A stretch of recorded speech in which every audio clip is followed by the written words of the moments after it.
வந்தாச்சு தி சென்னை சில்க்ஸின் mega combo sale, summer chill out sale.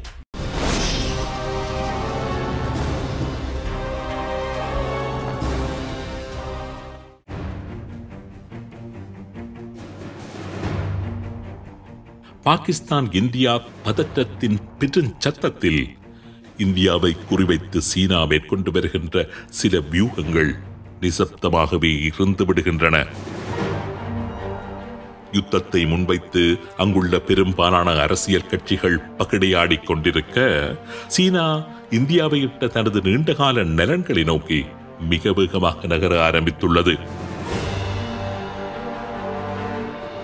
இந்தியாவை குறிவைத்து சீனா தனது வியூகத்தை கொஞ்சம் கொஞ்சமாக எவ்வாறு இருக்க ஆரம்பித்துள்ளது என்பது பற்றியும், கடந்த சில நாட்களாக இந்தியாவை சூழ நடைபெற்று வருகின்ற சில அச்சம் தருகின்ற சம்பவங்கள் பற்றியும் தான் இன்றைய உண்மையின் தரிசனம் நிகழ்ச்சியில் சுருக்கமாக நாம் பார்க்க இருக்கின்றோம்.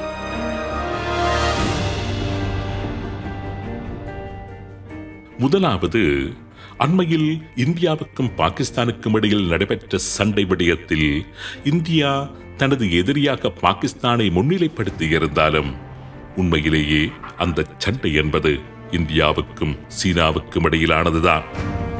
எப்படி ரஷ்யா உக்ரைன் யுத்தம் உண்மையிலேயே ரஷ்யாவுக்கும் நேட்டோவுக்குமானதாக இருந்ததோ, அதே போல இந்த மாதத்தின் ஆரம்பத்தில் நடைபெற்ற சண்டை என்பது இந்தியாவுக்கும் சீனாவுக்குமானதுதான்.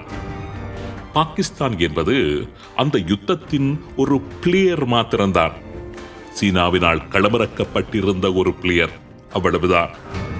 அந்த களத்தில் சீனாவின் ஒரு ப்ராக்சிதான் பாகிஸ்தான்.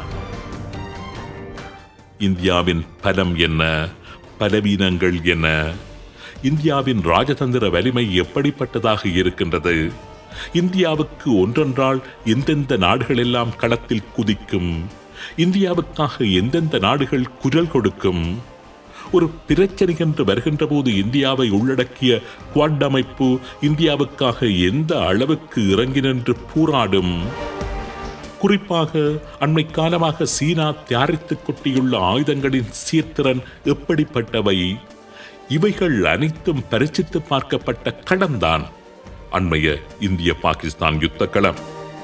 அதுவும் சீனாவின் பரிசோதனை களம். சரி, இந்த விடயம் அப்படியே இருக்கட்டும். இதே காலப்பகுதியில் இடம்பெற்ற மற்றொரு விடயத்தை பார்ப்போம்.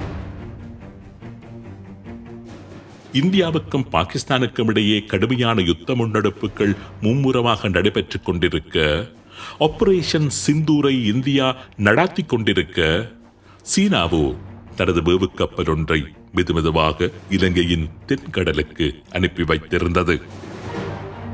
கடந்த மே மாதம் 10ஆம் தேதி பாகிஸ்தானுக்கும் இந்தியாவுக்கும் இடையில் யுத்த நிறுத்தம் அறிவிக்கப்படுகின்றது. 11ஆம் தேதி சீனா தனது வேவுக்கப்பலை இந்து சமுத்திரத்திற்கு அனுப்பி வைக்கின்றது. 12ஆம் தேதி இந்து சமுத்திரத்தில் சீனாவின் வேவுக்கப்பல் ஒன்று நடமாடுவதான செய்தி இந்தியாவை வந்தடைகின்றது. 13ஆம் தேதி அந்த கப்பல் மெதுமெதுவாக நகர்ந்து 14ஆம் தேதி இலங்கைக்கு தெற்காக இலங்கையில் உள்ள சீன தளமான அம்பாந்தோட்டை துறைமுகத்தில் இருந்து சிறிது தொலைவில் கடலில் தரித்து நிற்கின்றது. டா யங் யி ஹயோ என்ற பெயர் பொறிக்கப்பட்ட அந்த சீன கடற்கலம் ஆழ்கடல் ஆராய்ச்சிகளை செய்வதற்காக அந்த பிராந்தியத்தில் தரித்து நின்றதாக கூறப்பட்டது. ஆனால் கொடூரமான ஒரு யுத்தமேகம் இந்தியாவை சூழ்ந்து விட்டிருந்த நிலையில் இந்தியாவுக்கு தெற்காக இருக்கின்ற கடற்பரப்பில் சீனா தனது வேவுக்கப்பலை அனுப்பியிருந்ததானது இந்திய ஆய்வாளர்களை திகைப்பில் ஆழ்த்தியிருந்தது. அந்த சீன கப்பலுடன் அன்மேன்ட் அண்டர் வாட்டர் வெஹிக்கிள்ஸ் என்று அழைக்கப்படுகின்ற கடலின் கீழே ஆழத்திற்கு சென்று ஆராய்ச்சிகளை மேற்கொள்ளக்கூடிய ஆழ்கடற்கலன்களும் அங்கு பிரசன்னமாகி இருந்ததாகவும் கூறப்படுகின்றது. பலரது மனங்களிலும் இருக்கின்ற கேள்வி என்னவென்றால், சீனாவின் வேவு கப்பல்கள் எப்படியான பணிகளை இந்து சமுத்திரத்தில் செய்கின்றன? அடிக்கடி இலங்கையிலும் இந்து சமுத்திரத்திலும் வந்து நிற்கின்ற இதுபோன்ற கப்பல்களினால் எப்படியான ஆபத்துக்கள் இந்தியாவுக்கு ஏற்படக்கூடும்? இந்த கேள்விகளுக்கு பலவிதமான பதில்கள் கூறப்பட்டாலும் இந்தியாவின் கடல்சார் விடயங்களில் முக்கியமான ஆய்வுகளை மேற்கொண்டு வருகின்றவரும் பிரபல இந்திய ராணுவ ஆய்வாளருமான கமடோர் அனில் ஜெய்சிங் கூறிய விடயங்கள் ஆச்சரியம் தருவனவாக இருக்கின்றன.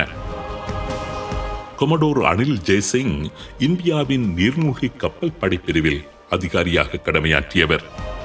இந்தியாவின் Directorate of Naval Plans and Submarine Acquisition, Submarine Warfare School, the National Defence Academy, the Naval Warfare College போன்றவற்றில் பயிற்றுவிப்பாளராக கடமையாற்றியவர். இந்தியாவின் பிரபலியமான ஒரு ராணுவ ஆய்வாளரான கமடோர் அனில் ஜெய்சிங் கூறுகின்ற போது, கடந்த 4-5 வருடங்களாக இந்து சமுத்திரம் முழுவதும் சீனாவின் வேவுக்கப்பல்கள் நடமாடி திரிவது நீண்டகால நோக்கத்தில் இந்தியாவுக்கு ஆபத்தை ஏற்படுத்தும்படியாகவே இருக்கும் என்று தெரிவித்திருந்தார்.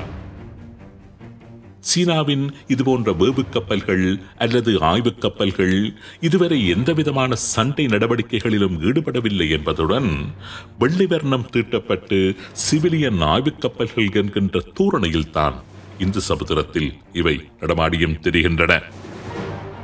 இந்த கப்பல்கள் ஏவுகணைகளை தாங்கிச் செல்லவில்லை என்பதுடன் இந்த கப்பல்கள் இந்தியாவுக்கு நேரடியான பாதுகாப்பு அச்சுறுத்தல்கள் எதனையும் விடுக்கவில்லை என்பதும் உண்மைதான். ஆனால் இந்த கப்பல்கள் கடலுக்கு அடியே ஆழத்தில் என்ன செய்கின்றன, எப்படியான ஆராய்ச்சிகளை செய்கின்றன என்பதுதான் இந்தியாவின் பாதுகாப்பை அடிப்படையாக கொண்ட எமது அக்கறையாகவும் அச்சமாகவும் இருக்கின்றது. இந்து சமுத்திரம் போன்ற பெருங்கடலை பொறுத்தவரையில் கடல் மட்டத்தில் காணப்படுகின்ற தோற்றங்களைப் போலல்லாமல் கடலின் ஆழத்தில் நிறைய மர்மங்கள் இருக்கும். கடலின் மேலே உள்ளது போலல்லாமல் கடலின் ஆழத்தில் வேறு ஒரு நீரோட்டம் இருக்கும், வேறு ஒரு சமுத்திரமே அங்கு இருக்கும். பாரிய பாரிய மலைகள் எல்லாம் அங்கு காணப்படும். பல்வேறுபட்ட நீர் அழுத்தங்கள் இருக்கும், மாறுபட்ட அமுக்கங்கள் இருக்கும். இந்த கடலின் ஆழத்தில் சீனாவின் நீர்மூழ்கி கப்பல்கள் நடமாட வேண்டுமானால் இது போன்ற தரவுகள் சீனாவிடம் இருந்தாக வேண்டும்.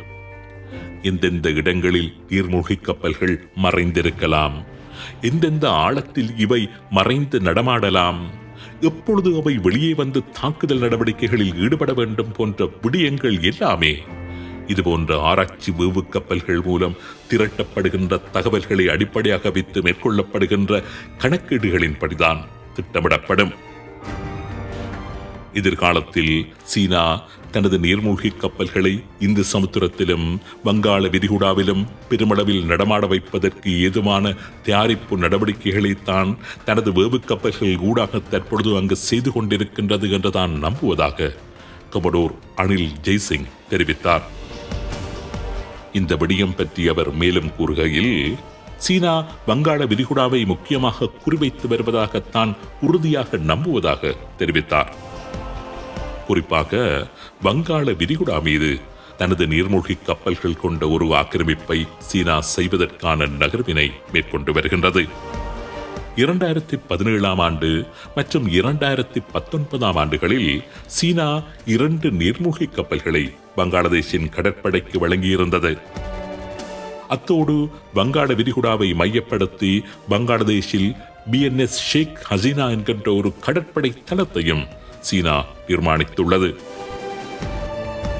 8 பாரிய கடற்படை கப்பல்களையும் 6 நீர்மூழ்கி கப்பல்களையும் நிறுத்தக்கூடிய வசதிகளுடன் தான் சீனா அந்த கடற்படை தளத்தை வங்காளதேஷில் நிர்மாணித்துள்ளது. வெறும் 2 நீர்மூழ்கி கப்பல்களை வங்காளதேஷுக்கு வழங்கிவிட்டு 6 நீர்மூழ்கி கப்பல்களை நிறுத்தக்கூடிய தளத்தை சீனா அங்கு ஆயத்தப்படுத்துவது என்பது சீனாவினுடைய நீர்மூழ்கி கப்பல்களையும் நிறுத்தி வைப்பதற்காகத்தான் என்று கூறுகின்றார் கமடோர் அனில் ஜெய்சிங். இலங்கையின் அம்பாந்தோட்டையிலும் சீனாவுக்கு ஒரு கடற்படை தளம், துறைமுகம் என்கின்ற பெயரில் இருக்கின்றது. வருங்காலத்தில் இந்த துறைமுகத்தில் சீனா என்ன அமைக்கப் போகின்றது என்பது யாருக்கும் தெரியாது. இந்தியாவின் கடுமையான அழுத்தத்தை தொடர்ந்து சீன கப்பல்கள் இலங்கையில் தரித்து நிற்பதற்கு இலங்கை விதித்திருந்த 1 வருட தடை இந்த வருடத்தில் நீக்கப்படும் என்று கூறப்பட்டு வருகின்ற நிலையிலும், மாலத்தீவிலும் சீனாவின் நடமாட்டம் அதிகரித்து வருவதாக கூறப்படுகின்ற நிலையிலும், இந்து சமுத்திரத்தில் சீனாவின் ஆதிக்கம் திடீரென்று அதிகரிப்பதற்கான சாத்தியம் பற்றிய எச்சரிக்கை பல தரப்புகளாலும் வெளியிடப்பட்டே வருகின்றது. இது இவ்வாறு இருக்க, இந்தியாவின் கிழக்கு பகுதிகளை குறிவைத்து சீனா முக்கியமான நகர்வொன்றை சில தினங்களுக்கு முன்னர் எடுத்திருந்தது. இந்தியாவின் மாநிலமான அருணாச்சல பிரதேசத்தில் உள்ள பல இடங்களுக்கு சீன மொழியில் பெயர்களை சூட்டி ஒரு புதிய வரைபடத்தை வெளியிட்டிருந்தது சீனா. அதுவும் இந்தியாவுக்கும் பாகிஸ்தானுக்கும் இடையில் யுத்த நிறுத்தம் அறிவிக்கப்பட்டு 2 தினங்களில் தனது இந்த ஆட்டத்தை ஆரம்பித்திருந்தது சீனா. இந்தியாவுக்கு சொந்தமான, இந்தியாவினால் நிர்வகிக்கப்பட்டு வருகின்ற 27 இடங்களுக்கு சீன மொழியிலான பெயர்களை சூட்டி இந்தியாவுக்கு நெருக்கடியை கொடுத்துள்ளது. இந்தியாவின் அருணாச்சல பிரதேசம் சீனாவுக்கு சொந்தமானது என்று பல வருடங்களாகவே சீனா உரிமை கொண்டாடி வருகின்ற நிலையிலேயே அருணாச்சல பிரதேசத்தில் உள்ள 15 குன்றுகள், 4 மலைப்பாதைகள், 5 மக்கள் குடியிருப்புகள், 2 ஆறுகள், 1 வாவி போன்றவற்றிற்கு சீன மொழி பெயர்களை சூட்டி தனது வரைபடத்துடன் இணைத்து அதிரடி காண்பித்துள்ளது. இந்தியா தனது கடுமையான கண்டனத்தை பதிவு செய்துள்ளது. இருந்த போதிலும் சீனாவின் இந்த நடவடிக்கை என்பது இந்தியாவுக்கு எதிரான ஒரு வகையிலான ஆக்கிரமிப்பு முயற்சி என்றே கூறுகின்றார்கள் நோக்கர்கள். இந்தியாவின் கட்டுப்பாட்டில் உள்ள பிரதேசங்களுக்கு சீன பெயர்களை சூட்டுவது இது ஒன்றும் முதல் முறை அல்ல. இதற்கு முன்னர் 7 தடவைகள் இந்தியாவின் 80 இடங்களுக்கு சீனா இவ்வாறு சீன பெயரிட்டுள்ளது. சீனா வேண்டுமானால் சூட்டிவிட்டு போகட்டும், வெறும் பெயர்கள் தானே, சட்டப்படி இந்தியாவில் உள்ள பெயர்கள் தானே வழக்கத்தில் இருக்கின்றன என்று யாராவது கூறலாம். ஆனால் சீனாவின் குணம் தெரிந்தவர்கள், சீனாவின் காய் நகர்த்தல்களை அறிந்தவர்கள் இந்த விடயத்தை அத்தனை இலகுவாக எடுத்துவிட மாட்டார்கள். பிரச்சாரங்களூடாகவும் வரைபடங்களூடாகவும் ஒரு தேசத்தை கொஞ்சம் கொஞ்சமாக ஆக்கிரமிப்பது என்பது காலகாலமாகவே சீனா கையாண்டு வருகின்ற ஒரு தந்திரோபாயம். திபெத்தை சீனா அவ்வாறுதான் தனதாக்கிக் கொண்டது. கொங்கொங்கை சீனா அப்படித்தான் கைப்பற்றியது. இந்தியாவின் அக்ஸை சின்னிற்கும் இதுதான் நடந்தது. சீனா ஒரு இடத்திற்கு முதலில் உரிமை கொண்டாடும். அது தனது பாரம்பரிய தேசம் என்று பரப்புரைகளை செய்யும். பெயரை மாற்றும். தனது வரைபடத்தில் சீனாவுடன் அந்த பிரதேசங்களை இணைத்துக் கொள்ளும். பின்னர் ஏற்ற தருணத்தில் அதிரடியாக நுழைந்து அந்த தேசத்தை சுவீகரித்துக் கொள்ளும். இதுதான் சீனா. சீனாவின் இந்த நகர்வுகளை இந்தியா எப்படி கையாளப் போகின்றது? இந்தியாவை சுற்றி வளைக்கும் சீன வியூகத்தை உடைத்துக் கொண்டு இந்தியா எப்படி தன்னை தற்காத்துக் கொள்ளப் போகின்றது? சீனாவை எதிர்கொள்ளும் வல்லமை இந்தியாவிடம் இருக்கின்றதா? சீனாவின் வலைகளுக்குள் விழுந்துவிட்டுள்ள இந்தியாவின் அயல் நாடுகளை எவ்வாறு மீட்கப் போகின்றது இந்தியா? பதில் தெரிந்தவர்கள் பின்னூட்டத்தில் பதிவிடுங்கள்.